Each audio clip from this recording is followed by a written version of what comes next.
사도행전 10장은 로마 군인 고넬료라는 사람의 얘기입니다.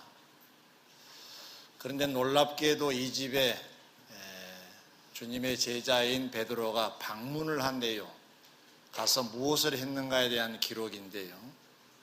이 소식을 접한 유대 정통파 할례 받은 사람들은 이 건을 두고 베드로를 힐난하고 비난하기에 이르렀습니다. 그도 그럴 수밖에 없었던 것은 당시 유대인들은 이방인들과 교제를 하지 않았습니다. 식사도 같이 하면 안 되고 그건 머무를 수가 없습니다.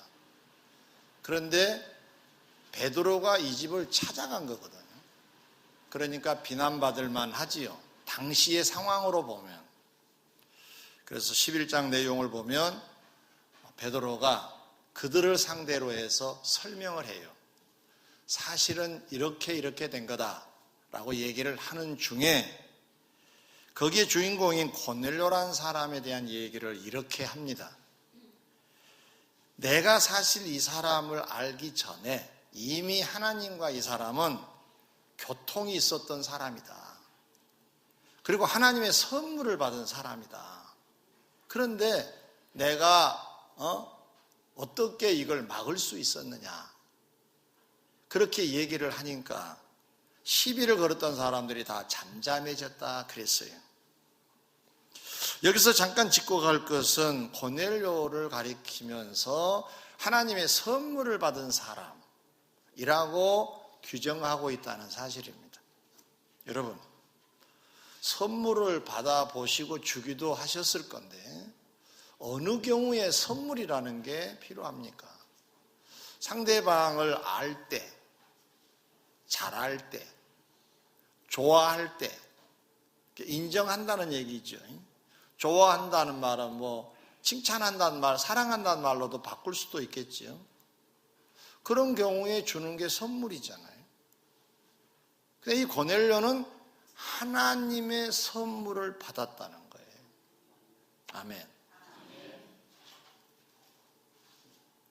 2017년 우리가 두 번째 한 해를 또 시작을 합니다. 신정도 지나고 구정도 또 지나서 또 2월이니까 또 출발입니다. 또 출발. 참 우리나라는 출발이 많아서 좋습니다. 1월 1일도 출발이고 구정도 다음 날도 출발이고 2월이 되니까 또 출발이죠. 첫 주예요. 2월 5일. 2017년 그러면 또 한 해가 우리도 하나님의 선물을 받은 한 해가 되면 참 좋겠다. 소망하시면 아멘. 이 말을 좀 다른 말로 말하면 하나님으로부터 인정을 받았으면 좋겠다. 그런 얘기도 되고 하나님의 사랑을 많이 받았으면 좋겠다.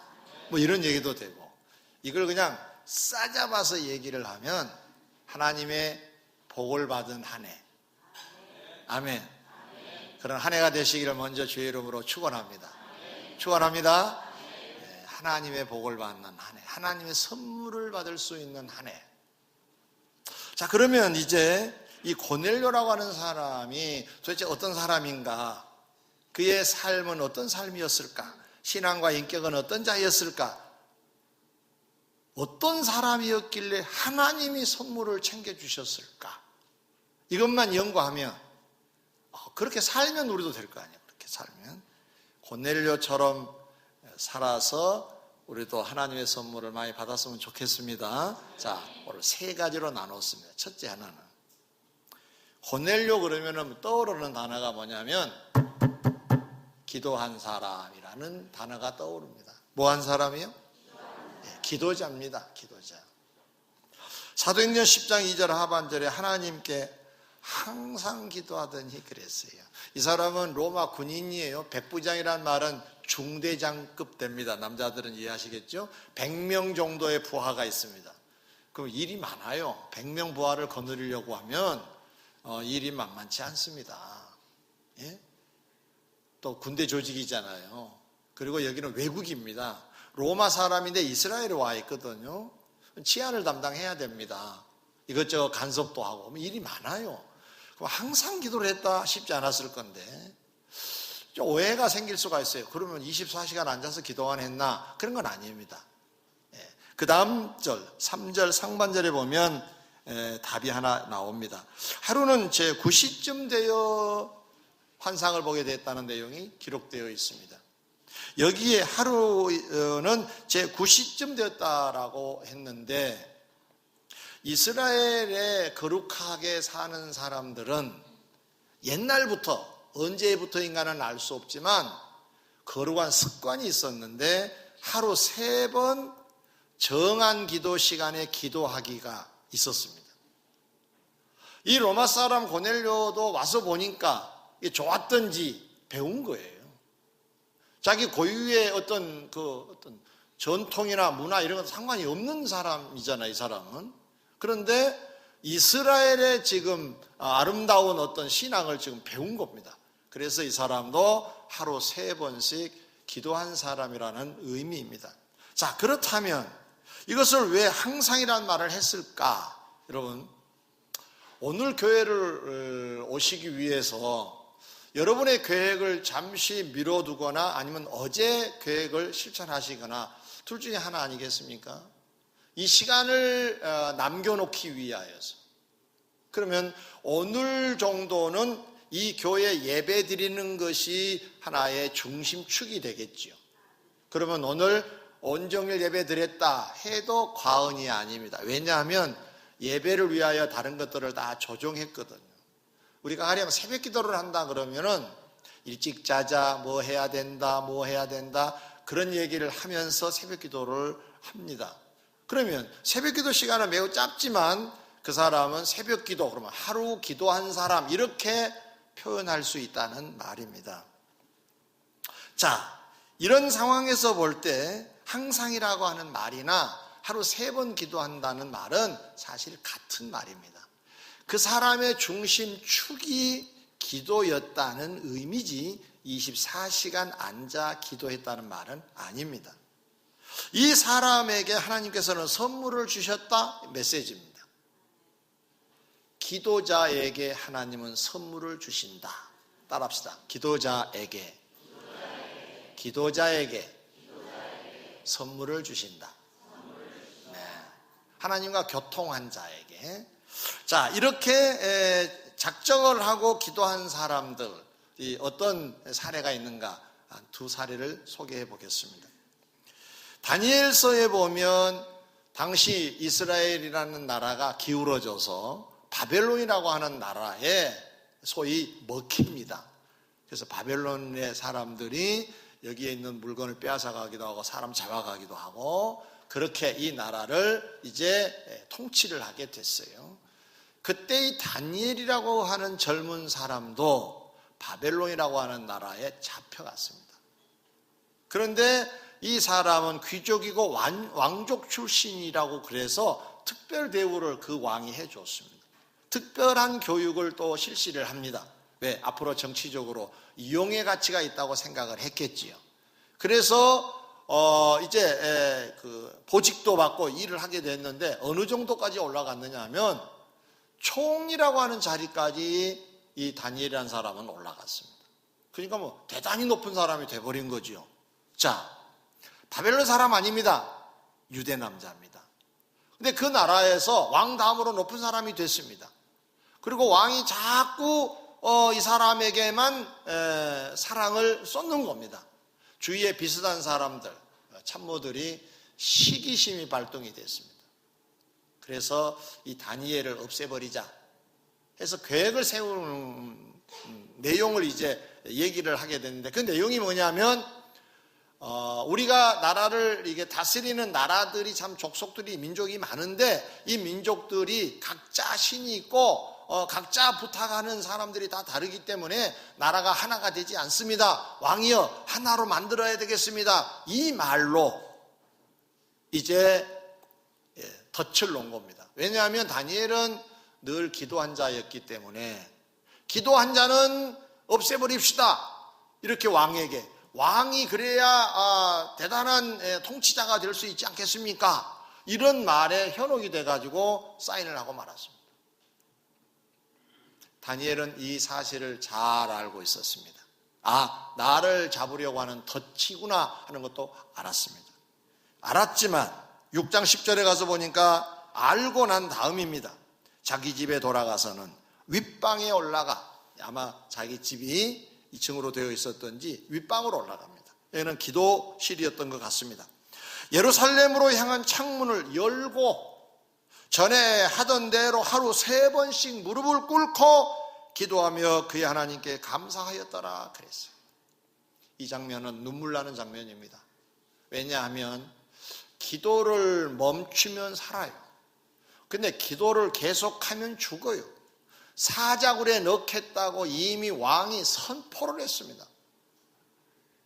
그러면 잠시 쉬었다 갈 수 있잖아요. 다음에 기도하고, 안 죽으면 되죠. 우선 안 죽어야 될 거 아니에요. 그런데 개의치 않습니다. 그러면 이 다니엘이라는 사람은 도대체 어떤 사람이냐? 기도를 매우 중요시한 사람인 줄 믿습니다. 기도를 쉬지 않아요. 전에 행하던 대로 하루 3번씩, 그것도 창문을 열고 공개적으로 날 잡아가라 라고 하는 의미로, 죽더라도 나는 내가 하나님과 교통하다가 죽을 것이다, 이런 자세로 하루 3번씩 전에 행하던 대로 기도를 했어요. 아니나 다를까 보초를 쓰다가 사람들이 붙잡아 현행범으로 잡혀갑니다. 그래서 사자굴에 들어가게 돼. 사자는 당시에 형벌 중에 하나였었는데, 사자 밥을 주지 않고 굶긴 상태에 이제 사람을 집어넣으면 바닥에 떨어지기 전에 삼켜버렸다고 합니다. 그 무시무시한 사자 구로 다니엘을 던져버린 것입니다. 어찌 됐겠습니까? 뭐 죽었겠지요. 그런데 하나님께서는 큰 은혜를 베푸셔서 다니엘을 보호해 주신 줄 믿습니다. 하나님의 선물을 받았다는 말로 제가 표현을 하고 싶습니다. 그 사람은 누구였느냐? 다니엘인데, 다니엘은 어떤 사람이냐? 하루 3번씩 그 위기 앞에서도 기도를 중요시하고 기도를 꾸준히 한 사람이어서 하나님과 깊은 교제가 있었기에 하나님께서 이제는 보호를 시작하셨다고 하는 사실입니다. 사도행전 3장 1절에 보니까 베드로와 요한이 당시에 굉장히 분주한 초대교회 시절인데, 주님을 승천하신 후 성령 충만함을 받고 복음을 전하는 그런 와중이었음에도 불구하고 정한 기도 시간이 있어서 성전에 올라갔다라고 기록을 하고 있습니다. 참 바쁜데 무슨 기도요? 일 먼저 해놓고 기도는 다음에 시간 나면 해도 되는 건데, 그렇지요? 그런데 베드로와 요한은 그러지 않았습니다. 기도 시간에는 기도하는 거예요. 따라합시다. 기도 시간에는 기도합시다. 설교 시간에는 들읍시다. 네. 졸지 말잔 말입니다.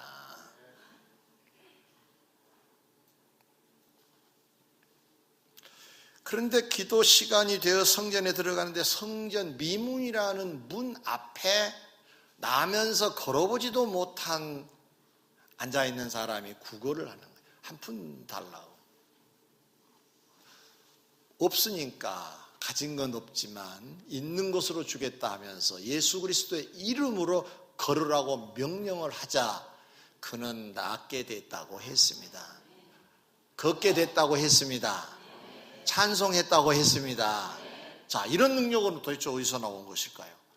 정한 기도 시간에 기도한 자여서 능력을 주셨고, 그 능력으로 이 사람을 고쳐주신 줄 믿습니다.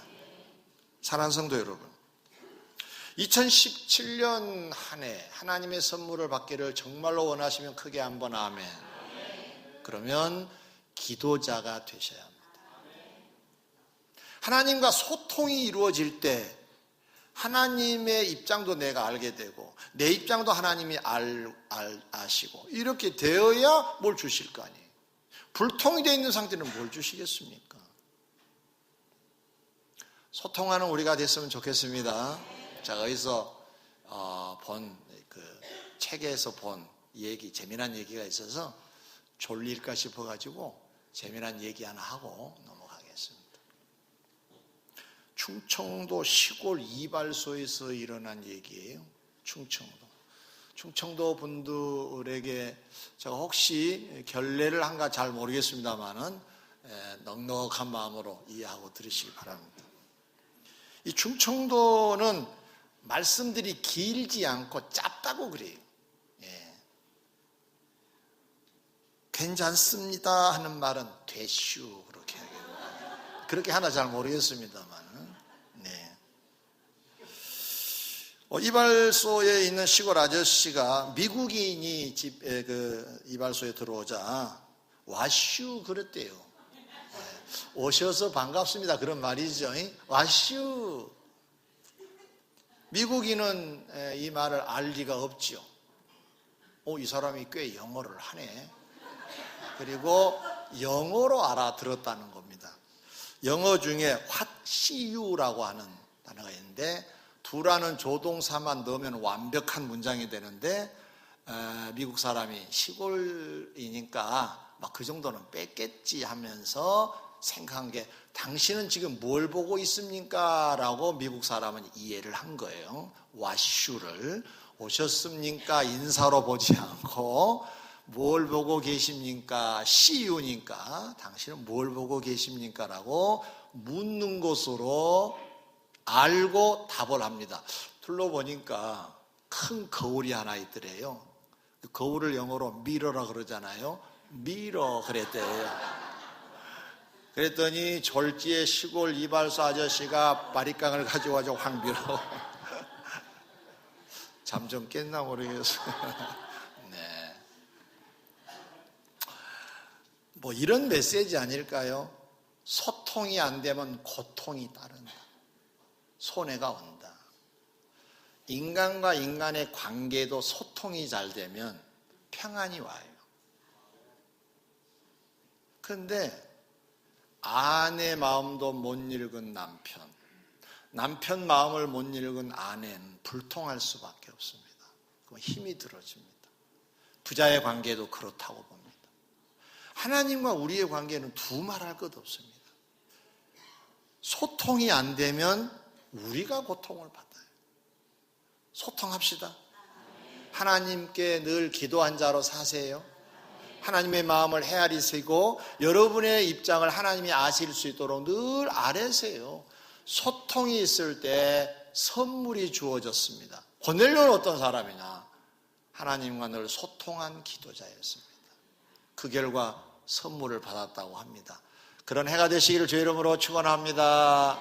두 번째로, 고넬료 그러면 어떤 사람으로 연상이 되냐면은 구제자, 구제하는 자, 도움 줄 아는 자라는 것이 떠오릅니다. 10장 2절에 백성을 많이 구제했다 이런 말이, 많이란 말을 표현하고 있습니다. 그냥 구제한 사람이 아니라 많이 한 사람이에요. 10장 22절에 보면 이 장면은 천사의 지시를 받고 고넬료가 사람 3명을 차출해 가지고 베드로를 이제 모시려고 이제 보냅니다. 피장 시몬의 집에 머물고 있는 베드로를 모시고 오려고 사람을 보냈어요. 사람이 가서 이 베드로를 만났습니다. 만난 자리에서 이렇게 말합니다. 고넬료는 의인이요 하나님을 경외한 사람이라 유대 온 족속이 칭찬한 사람입니다 라고 얘기를 해요. 유대 온 족속이, 아니 동족도 아닌데 이방인 로마, 그것도 정복자 군인들이 정복을 했거든요. 거기에 리더인 이 사람 미워 죽겠을 건데, 아니 이 사람은 뭘 칭찬을 해요? 온 족속이 칭찬했다. 그 앞에 무슨 얘기가 있었냐 하면은 많이 구제하고라는 말이 있었습니다. 어떤 의미가 있습니까? 많이 도움을 주는 고넬료였다는 얘기고, 그것 때문에 사람들이 칭찬이 자자했다는 말입니다. 아멘. 아멘. 동네에 이렇게 다녀보면요, 할머니 할아버지들을 가끔 이렇게 뵙니다. 그러면 여민교회 칭찬이 자자합니다. 왠 줄 아시죠? 몰라요? 모르고 계셨구나. 우리가 매월 격려잔치 하잖아요. 대접을 잘 해드리자 이게 그냥 기쁘셨나 봐. 좋으셨나 봐요.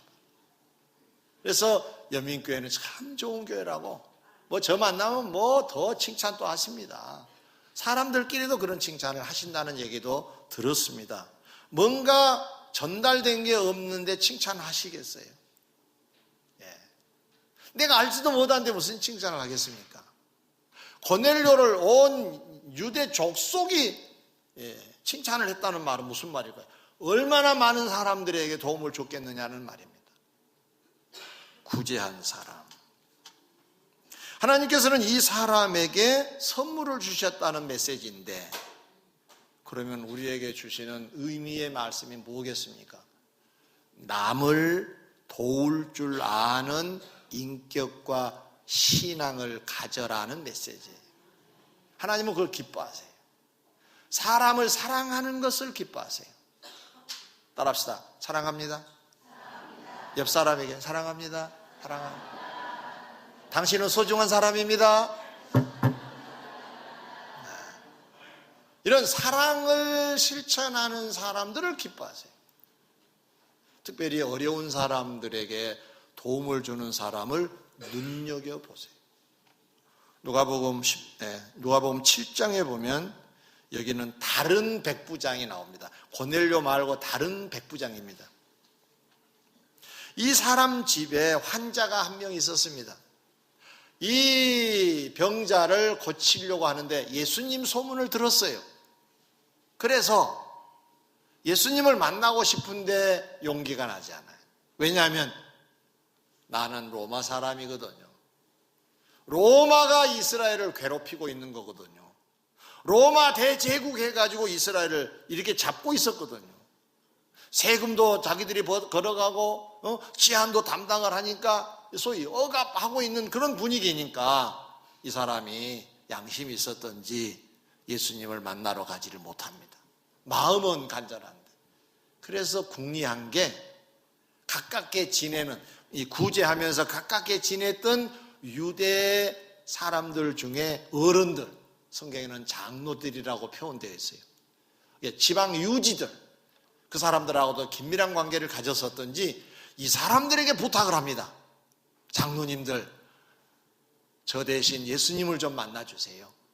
그래서 우리 집의 사정을 얘기하고 좀 고쳐달라고 말씀을 좀 해주세요. 이렇게 부탁을 했어요. 그래서 장로들이 예수님을 찾아왔어요. 예수님께 찾아와가지고 이런 얘기를 합니다.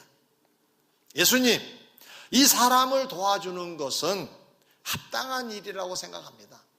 당신 명예에 누가 되지 않을 겁니다. 이 사람은 어떤 사람이냐면 우리 민족을 사랑한 사람입니다. 많이 사랑한 사람입니다. 그리고 우리를 위해서 회당도 지어준 사람입니다. 이렇게 말을 한 거예요. 이것이 장로들이 예수님께 와서 이 백부장의 얘기를 전달한 내용이에요. 자, 이 백부장은 로마 사람이지만 유대인들을 거부하지 않고 어려운 자들을 골라서 도와준 것이 인연이 되어서 어떤 결과까지 가져오느냐, 뒤에 보니까 예수님께서 그 소원을 들어주세요. 아멘. 하나님의 선물을 받았다라는 의미로 해석하면 되겠지요. 누구냐, 이 사람은 사람을 사랑할 줄 아는, 민족 차별하지 아니하고 사람을 사랑해서 어려운 사람에게는 도움을 줄 수 있었던 사람이었기 때문에 하나님이 이번에는 이 사람에게 선물을 주셨다고 하는 사실입니다. 잠언 19장 17절에도 가난한 자를 불쌍히 여기는 것은 여호와께 꾸어드리는 것이니 그의 선행을 갚아주시리라. 할렐루야. 선행은 하나님이 갚으세요. 내가 누구에게 선행을 하면 그 사람도 나에게 뭔가 인사하겠지만 그것은 아주 그냥 좀 표현이 그렇습니다만 세 발의 피고 진짜로 갚아주신 분은 하나님이신 줄 믿습니다. 아멘. 그러니까 우리가 선행을 하면은 하나님께 꾸어드리는 것이, 그렇게 하나님은 받으시겠다는 거잖아요. 그러니까 구제를 얼마나 좋아하신가를 알 수가 있는 거예요. 살면서 남에게 도움 주지 못한 사람은 하나님의 선물이 아마 없을 수 있어요.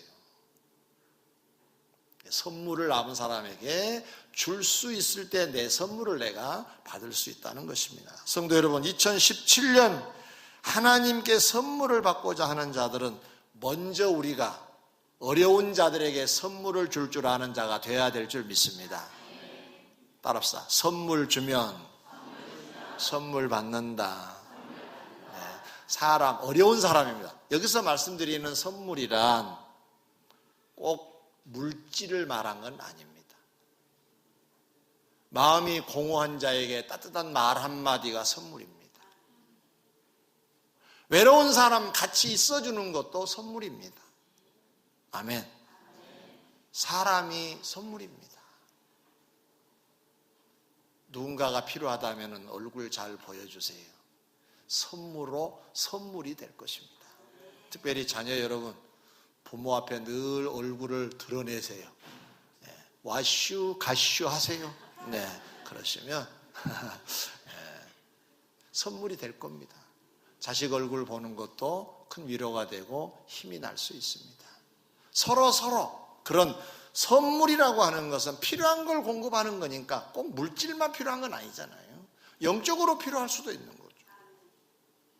육신적으로 필요할 수도 있는 거고, 어떤 것들이 필요하다고 느껴지면 그 필요를 충족시켜주는 것이 선물이고, 그럼 하나님이 내 필요한 것을 선물로 주실 줄 믿습니다. 2017년 그런 해가 되시길 주의 이름으로 축원합니다.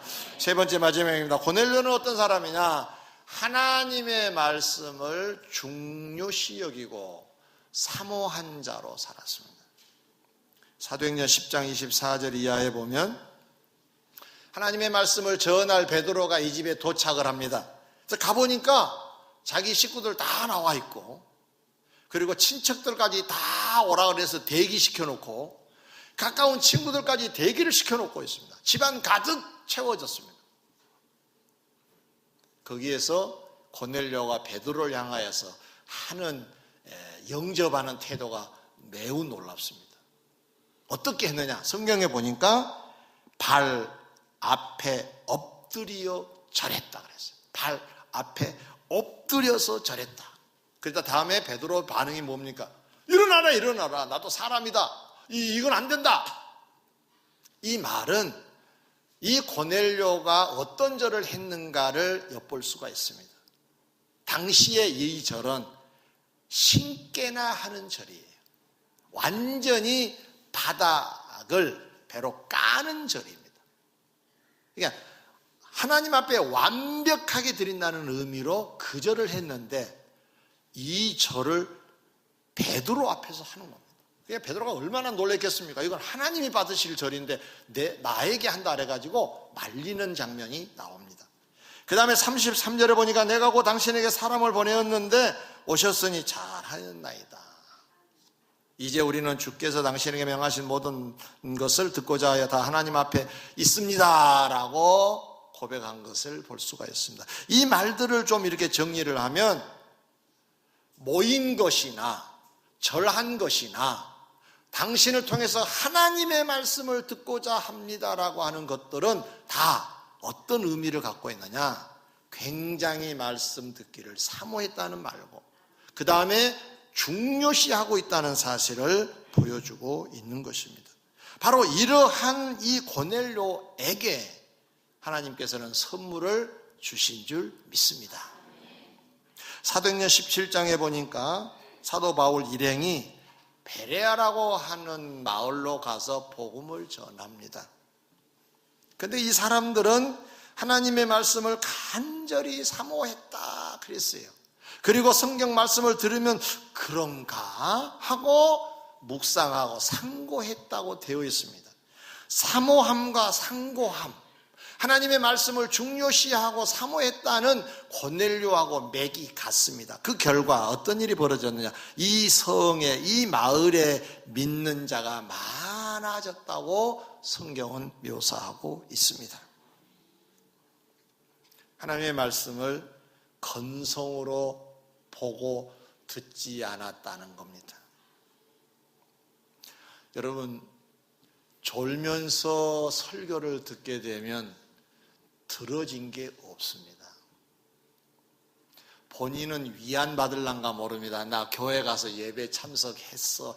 위안은 될 수 있을 겁니다. 그러나 대단히 죄송하지만 하나님은 그렇게 야, 참 잘했다 하시면서 선물을 주실 수는 없을 겁니다. 말씀을 중요시도 안 하는데, 사모도 안 하는데 무슨 선물을 주시겠습니까?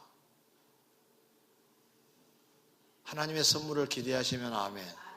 하나님의 말씀을 정말로 사모하고 중요시 하셔야 해요. 그러시길 바랍니다. 아멘. 결론으로 말씀을 드립니다. 하나님의 선물은 세 가지 잘하면 하나님의 선물을 받을 수 있다고 했습니다. 하나는 기도가 일상화되는 거, 일상이 되는 거, 기도를 늘 하는 사람. 그런데 우리 기도하지요. 기도 안 하는 사람 기도하지요. 밥 먹을 때도 기도하잖아요. 근데 지금 기도 시간 아닌데, 지금은 아니에요. 지금 아닙니다. 지금은 설교 들을 시간입니다. 네. 지금은 무슨 시간? 네. 엄청 잘 알아요. 네. 네. 고맙습니다. 근데 기도를 보통 할 때 우리가 그동안의 우리의 기도의 그 패턴이 주로 시간 나면 기도하자 그 주입니다. 근데 성경을 자세히 보면 시간 나면 기도한 게 아니에요. 따라합시다. 시간 내에서 기도하기. 이것을 패턴을 바꿔야 돼요. 그게 기도예요. 그 기도가 많이 기도했다는 말에 해당이 되는 거예요. 항상 기도했다는 말이 해당이 되는 거예요. 정한 기도 시간에 기도했다는 말이 해당이 되는 거예요. 따라합시다. 기도는 시간을 내서 하는 겁니다. 그래서 제안합니다. 기도를 하시고자 하신 분들은요, 올해는 정말로 내가 기도자가 좀 되어야 되겠다 하신 분들은, 그래서 선물을 좀 받아야 되겠다 하신 분들은 하루 3번 기도하시면 참 좋아요. 근데 그게 여의치 않으면 한 번이라도 괜찮아요. 정해놓은 시간이 있으면 좋아요. 정해놓은 시간. 언제 하시겠습니까? 어떤 분들은 11시 반에서 12시 반이라고 정한 사람도 있어요. 아주 영리하게. 아주 영리합니다. 아주 영리한 사람들. 왜냐? 주일 예배 시간이 그 시간이거든요.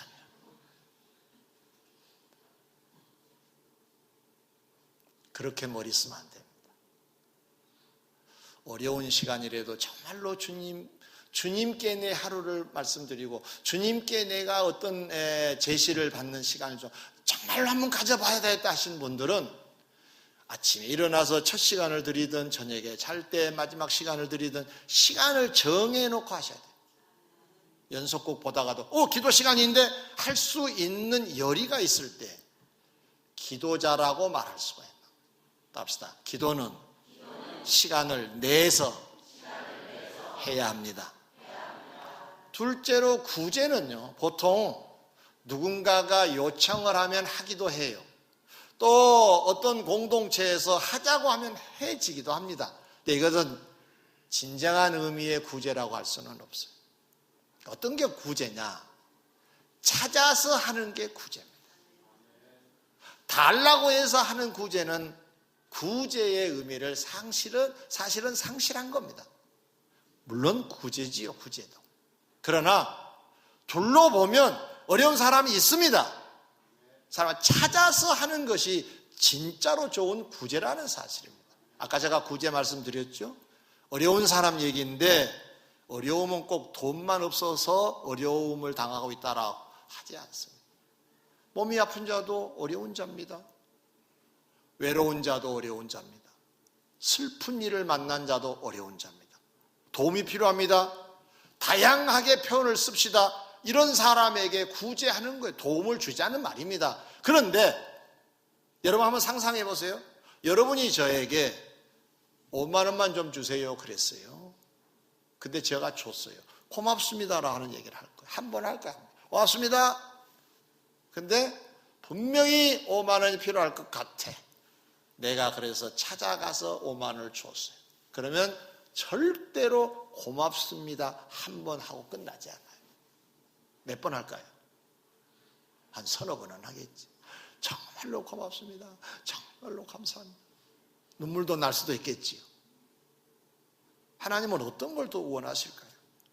요구해서 주는 구제보다 내가 찾아서 구제하는 그 구제가 가치가 더 있다고요. 여러분, 우리 주위를 둘러보면 외로운 자, 슬픈 자, 아픈 자, 슬픈 일을 만난 자들, 무거운 짐들을 지고 가는 자들 많습니다. 말은 안 합니다. 누구 말처럼 울지 않으려고 웃고 있는 사람들이 훨씬 현대인들 속에는 많습니다. 가장이 쉽게 울 수 있겠습니까? 부모가 자식 앞에 쉽게 울 수 있겠습니까? 그럼에도 불구하고 아파요. 그러면 우리가 먼저 다가서서 뭔가 도움을 주는 것이 구제라고 했습니다. 사랑을 실천하는 거라고 했습니다. 이 사람을 하나님은 높이 평가하신다고요. 그런 해가 되시기를 주의 이름으로 축원합니다. 그리고 말씀도 사모함으로 말씀을 받아야 됩니다. 건성으로 들으면 안 됩니다. 집중해서 듣고 집에 돌아가서는 그게 무슨 의미가 있을까 상고하는, 사모하고 중요시하는 이 사람에게 하나님은 선물을 주신다고 하지 않아요.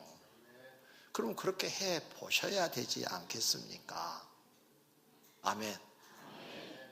따라합시다. 기도, 구제, 말씀, 뒤집어서 합니다. 말씀, 구제, 기도, 순서대로 시작. 뒤집어서. 절대로 치매 걸리지 않습니다. 네. 기도하겠습니다.